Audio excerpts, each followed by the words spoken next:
Sa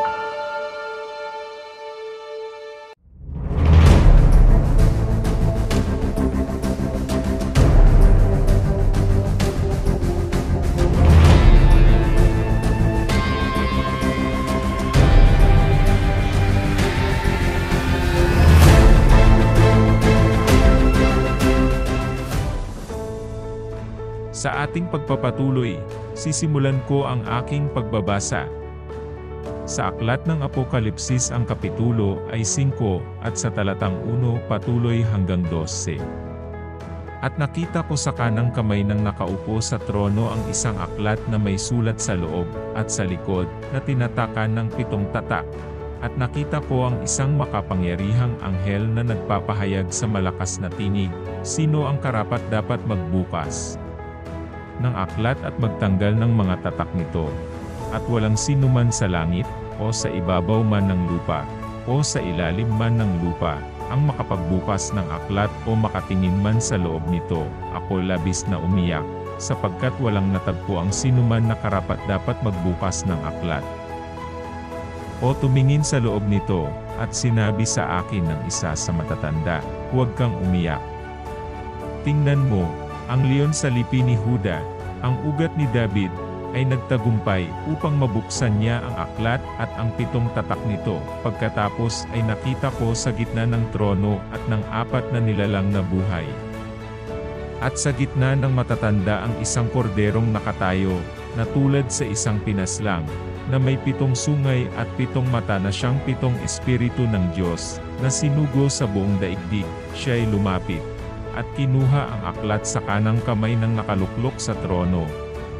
Pagkakuha niya sa aklat, ang 4 na nilalang na buhay at ang 24 na matatanda ay nagpatira pa sa harapan ng kordero na ang bawat isa'y may alpa at mga mangkok na ginto na puno ng insenso, na siyang mga panalangin ng mga banal, at sila'y nag-aawitan ng isang bagong awit na nagsasabi, ikaw ay karapat-dapat na kumuha sa aklat at magbukas ng mga tatak nito, sapagkat ikaw ay pinatay, at sa pamamagitan ng iyong dugo ay binili mo para sa Diyos ang mga tao mula sa bawat lipi, wika, bayan, at bansa, at sila'y iyong ginawang isang kaharian at mga pari para sa aming Diyos, at sila'y maghahari sa ibabaw ng lupa. Nakita ko at narinig ang tinig ng maraming mga anghel sa palibot ng trono, at ng mga nilalang na buhay, at ng matatanda, at ang bilang nila ay milyon-milyon at libo-libo, na nagsasabi ng may malakas na tinig, ang kordero na pinaslang ay karapat-dapat tumanggap ng kapangyarihan, kayamanan, karunungan, kalakasan, karangalan, kaluwalhatian, at kapurihan.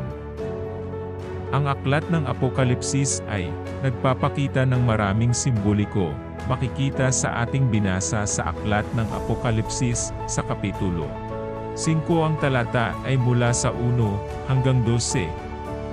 Ang mga kahulugan tungkol sa simboliko ng 7 tatak na nasa aklat, una ay kapangyarihan, 2, kayamanan, 3, karunungan, 4, kalakasan, 5, karangalan, 6, kaluwalhatian, at ang 7, kapurihan. Ang simboliko ng pagbigay ng Diyos sa kanyang kordero ng aklat na may 7 tatak ay ang pagbibigay upang maghari ang kordero at kanyang pamahalaan ang mga bagay na nasa loob ng aklat. Kaya ipinakita ng aklat ng Apokalipsis ang kordero ay nasa ugati ni David, upang ipakita ang paghahari ng kordero mula sa sangkalangitan at sa sangkalupaan. Ano naman ang simboliko ng aklat na may 7 tatak? Sa panahong iyon, walang sinumang makapagbubukas ng aklat maliban sa kordero, dahil ang aklat ay sumisimboliko sa mga naganap na kasaysayan ng sanglibutan. Sa panahong yaon ay hawak na ng kordero ang mga panahon, at ang mga oras, ang 7 espiritu ng Diyos ang gagamitin ng kordero para ang kaaway ay malipol. At sa unang Korinto kapitulo 15 at 24 hanggang 25, may ganitong mababasa, pagkatapos ay darating ang wakas, kapag kanyang ibinigay ang kaharian sa Diyos Ama, pagkatapos na lipulin niya ang lahat ng paghahari at lahat ng kapamahalaan at kapangyarihan. Sapagkat siya'y kailangang maghari hanggang mailagay niya ang lahat ng kanyang mga kaaway sa ilalim ng kanyang paa.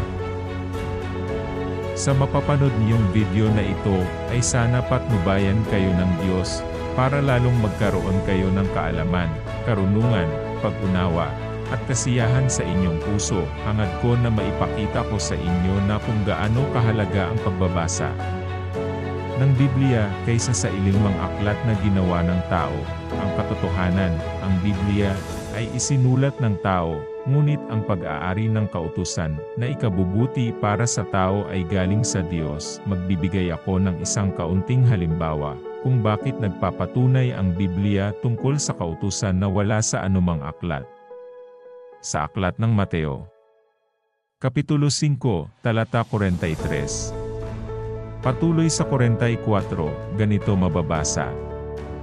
Narinig niyo na sinabi, ibigin mo ang iyong kapwa, at kapuotan mo ang iyong kaaway.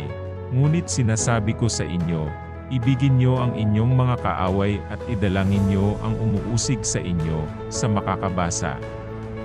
Nitong mga talata ay masasabing mahirap gawin ng isang tao o maaaring nangangahulugan sa kanyang isipan, ay hindi kaya gawin ng tao. Ito ang katibayan kung bakit ang Diyos ang may-ari ng Biblia patungkol sa mga kautusang ikabubuti ng bawat tao, kung sa pamantayan ng tao ang mag-utos tungkol sa pag-ibig sa kaaway walang susunod. Ang instinct ng tao kung walang kautusan ay gumanti kapag siya ay ginawa ng masama ng kanyang kaaway.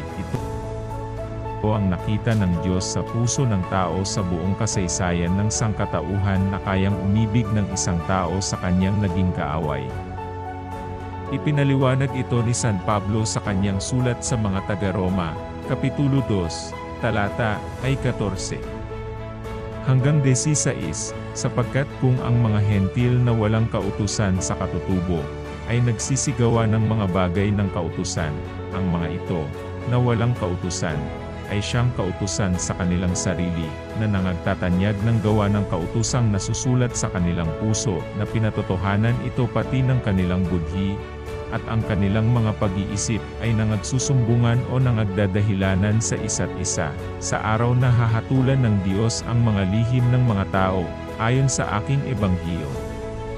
Sa pamamagitan ni Hesukristo, at kung tayo ay susunod sa kautusan patungkol sa pag-ibig sa kaaway.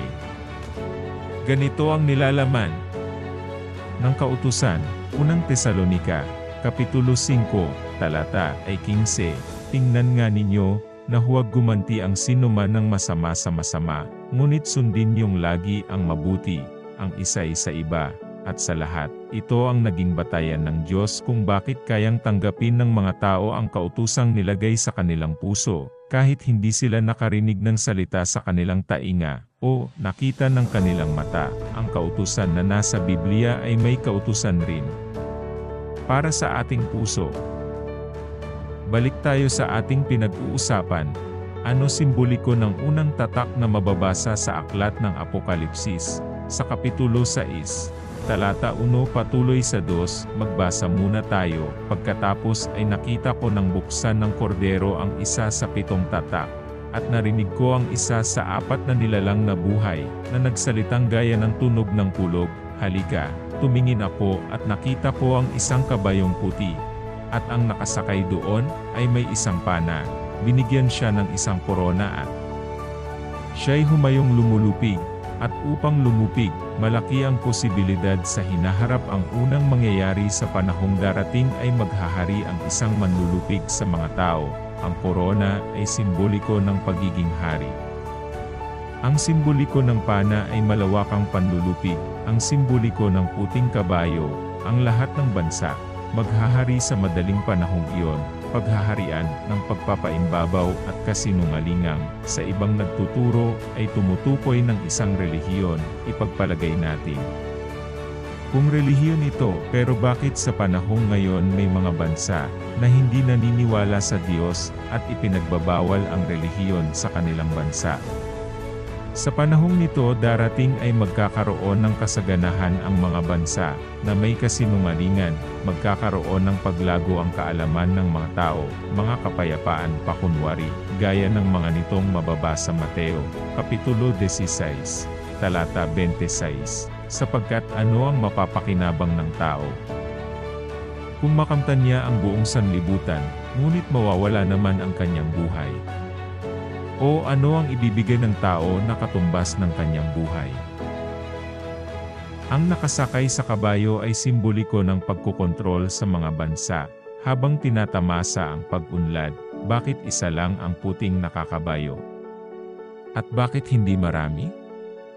Sino ba ang tinutukoy na nakaputing kabayo? Ito ay sumisimboliko sa mga gawa ni Satanas. Ganito mababasa, 2 Korinto, Kapitulo 11, talata 14, at hindi nakapagtataka. Sapagkat maging si Satanas man ay nagpapanggap na anghel ng liwanag, sa aklat ng Juan, Kapitulo 8, talata 44, kayo'y mula sa inyong amang dyablo, at ang nais niyong gawin ay ang kagustuhan ng inyong ama. Siya'y isang mamamatay tao buhat pa sa simula, at hindi naninindigan sa katotohanan, sapagkat walang katotohanan sa kanya. Kapag siya ay nagsasalita ng kasinungalingan, siya ay nagsasalita ayon sa kanyang sariling likas, sapagkat siya ay isang sinungaling, at ama ng kasinungalingan. Ang unang papatayin ni Satanas sa tao ang paniniwala sa Diyos sa pamamagitan ng kanyang kasinungalingan. Sa Apokalipsis, Kapitulo 6, talata ay 3 patuloy sa 4, nang buksan niya ang ikalawang tatak, ay narinig ko ang ikalawang nilalang na buhay, na nagsasabi, halika! At may lumabas na isa pang pulang kabayo, at ang nakasakay doon ay pinagkaloobang alisin sa lupa ang kapayapaan, upang magpatayan ang isa't isa, at binigyan siya ng isang malaking tabak.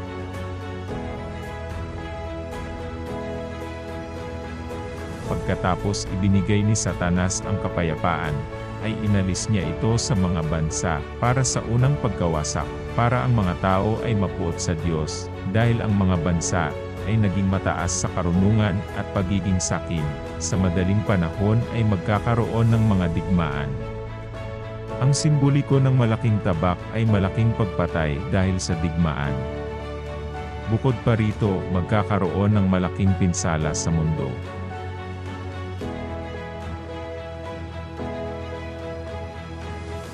Sa talatang 5 patuloy hanggang 6, nang buksan niya ang ikatlong tatak, narinig ko ang ikatlong nilalang na buhay, na nagsasabi, halika! At nakita ko, ang isang kabayong itim, at ang nakasakay rito, ay may isang timbangan sa kanyang kamay. At narinig ko ang gaya ng isang tinig sa gitna ng 4 na nilalang na buhay, na nagsasabi, sa isang denaryo ay isang takal na trigo, at sa isang denaryo ay 3 takal na sebada, at huwag mong ipahamak ang langis at ang alak. Pagkatapos ay magkakaroon ng malaking tagutom sa lupa, dahil pinsala ng mga digmaan sa lupa.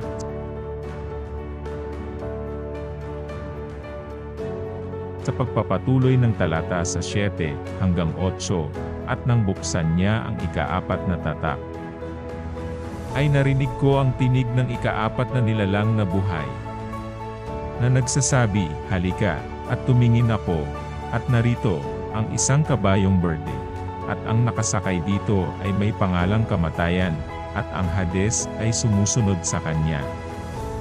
At sila'y pinagkalooban ng kapamahalaan sa ika-4 na bahagi ng lupa, na pumatay sa pamamagitan ng tabak, at ng gutom, at ng salot, at ng mga ganid na hayop sa lupa. Sa nabasa nating talata, ang pinakamatinding gagawin ng kaaway ay mass destruction sa sangkalupaan. Ang kahulugan ng pagbigay, hinayaan ng Diyos na gawin ang ibig ng kaaway. Mapapansin natin sa 4 na nakasakay sa kabayo o mga gawa ni Satanas, ang mga tao ay nalalapit na ang kanyang kaparusahan. Kaya gusto niya wasakin ang tao sa panahong itong upang maging kanya. Dahil tuso si Satanas, alam niya ang Diyos ay mahabagin. Baka sakaling kahabagan pa ang mga tao, ang ibig niya madaliin ang pagkawasak, kumbaga panigurado niya, at maisama niya sa impyerno. Sa ating panahon, ay hindi natin alam ang mga bagay na lihim ng Diyos tungkol sa 7 espiritu, ngunit sa ating pagbabasa, ay naunawaan natin ito kung ano ang function ng 7 espiritu ng Diyos. Ang ginagawa sa panahon ng 7 espiritu ng Diyos ay magprotekta at pumigil sa 4 na masamang gawa na may kasamaan ni Satanas.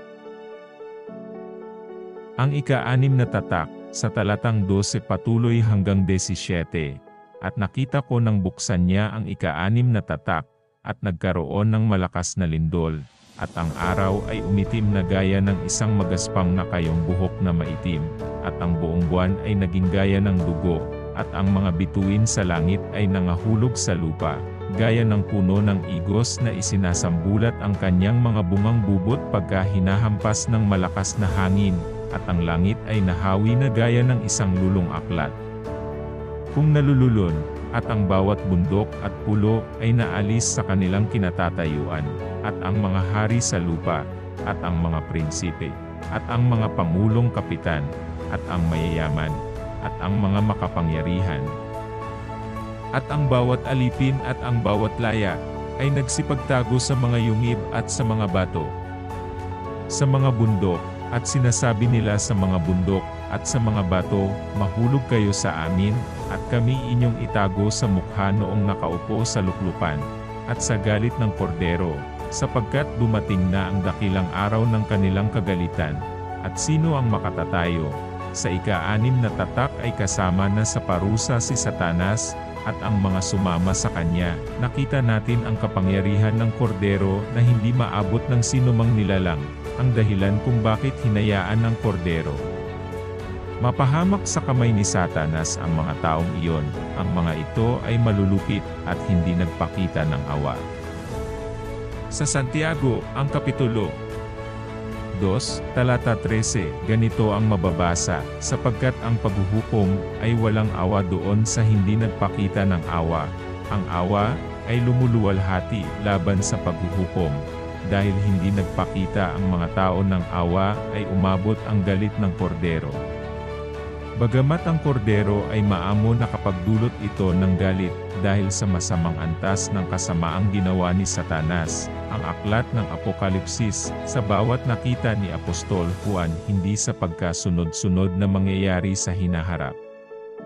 Upang ang kaaway ng Diyos ay hindi makaunawa ng mga bagay ng hula, dahil kung malaman ito ng kaaway ng Diyos maaari itong palitan ang mangyayari sa aklat o kasaysayan.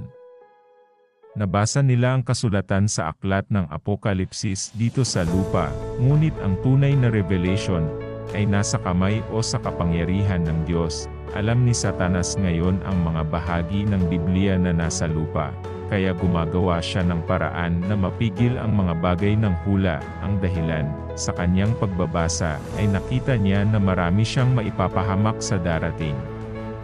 Kaya hinahayaan pa niya ang pagdami ng tao, ganyan, katalino ang kaaway ng Diyos, habang naghihintay ang Diyos sa pagdami ng taong makapagbabalik loob sa Kanya, ay naghihintay din naman si Satanas sa pagdami ng mapapahamak na tao. Ito ang dahilan kung bakit may nasusulat sa aklat ng Apokalipsis.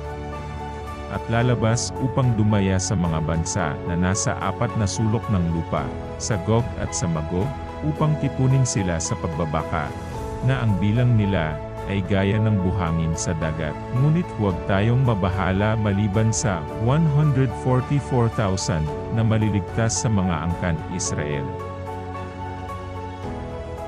Ganito ang mababasa sa Kapitulo 7, ang talata ay 9 patuloy 10. Pagkatapos ng mga bagay na ito ay tumingin ako, at narito, ang isang lubhang karamihan na di mabilang ng sinuman, na mula sa bawat bansa, at lahat ng mga angkan, at mga bayan, at mga wika, na nakatayo sa harapan ng luklupan at sa harapan ng kordero, na nangadaramtan ng mapuputing damit, at may mga palma sa kanilang mga kamay, at nagsisigawan ng tinig na malakas, na nangagsasabi, ang pagliligtas ay sumaaming Diyos na nakaupo sa luklupan, At sa kordero, ang hula ay matutupad kahit palitan ni Satanas ang kasaysayang nababasa natin sa Biblia, ang kapangyarihan ng Diyos ang mananatili magpakailanman. Mababasa sa aklat ni Isayas, ang Kapitulo 43, at talata ay 11, patuloy hanggang 13, basa. Ako, sa makatuwid bagay ako, ang Panginoon, at liban sa akin, ay walang tagapagligtas. Ako'y nagpahayag, at ako'y nagligtas, at ako'y nagpakilala, at walang ibang Diyos sa gitna ninyo, kaya't kayo ang aking mga saksi, sabi ng Panginoon, at ako ang Diyos, oo, mula nang magkaroon ng araw ay ako nga, at walang sino mang makapagliligtas sa aking kamay. Ako'y gagawa, at sinong pipigil? Sa ating nabasa nakita natin ang paggawa ng Diyos may kasamang kapangyarihan. Ipinapakita ng mga talata na binibigyan tayo ng guide na ang ating pag-asa ay sa Diyos at hindi sa kaaway. Upon matupad natin ang ating tagumpay na mula sa Diyos at sa Panginoong Hesukristo. Amen. Ako ay nagpapasalamat sa Diyos dahil nakapagpatuloy sa paggawa ng video para sa maliit na pamamaraan makahikayat sa pagbabasa ng Biblia. Ipagpapatuloy ko sa susunod na video ang ikapitong tatak na nakasulat sa aklat ng Revelation. Sana muli ay may natutunan kayo ng kaunti tungkol sa aklat na may tatak. Hindi nais na magturo at gumawa ng isang relihiyon, kundi mahikayat muli kayo sa pagbabasa ng Biblia. Salamat po.